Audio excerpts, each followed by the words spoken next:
கிண்டியில் 2 ஏக்கர் நிலம் கொடுத்தோம்.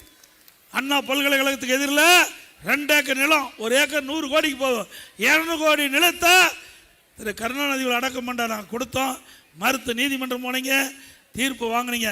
நாங்கள் நினைச்சா மேல்முறையீடு செஞ்சிருக்கலாம், செய்யல. ஏன் செய்யல? எங்களுக்கு உயர்ந்த பண்பு இருக்குது, உங்களுக்கு அப்படிப்பட்ட எண்ணம் இல்லை. திருமதி ஜானகி அம்மாள் அவர்கள் எங்களுடைய பொன்மனச்செம்மல் புரட்சி தலைவர் எம்ஜிஆருடைய மனைவி, அவர் முதலமைச்சர் இருந்தாங்க.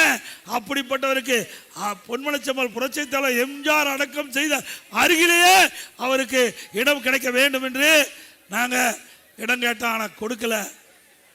சிந்திச்சு பாருங்க என்னென்னலாம் இப்போ பேசிட்டு இருக்காருன்னு. அதோட திரு கருணாநிதி அவர்கள் என்னென்ன பேசினார்? பெருந்தலைவர் காமராஜரை பற்றி மிக மிக மோசமாக பேசினார். அன்னை இந்திரா காந்தி அவரை பற்றி விமர்சனம் செஞ்சார். தியாகச்சலர் கக்கன் ஆகியோரை பற்றி விமர்சித்தார் திரு கருணாநிதி அவர்கள். ஸ்டாலின் இப்போ அப்படியே மறைச்சு பேசுகிறார். திரு ஸ்டாலின் அவர்களே, உங்களுடைய குடும்பத்தை சேர்ந்தவர்கள் எப்படியெல்லாம் முன்னாள் தலைவர்களை விமர்சனம் செய்தார் என்று எங்களுக்கு முழுமையாக தெரியும். பட்டியலிட்டு பேசுவதற்கு எங்களுக்கு திறமை இருக்குது.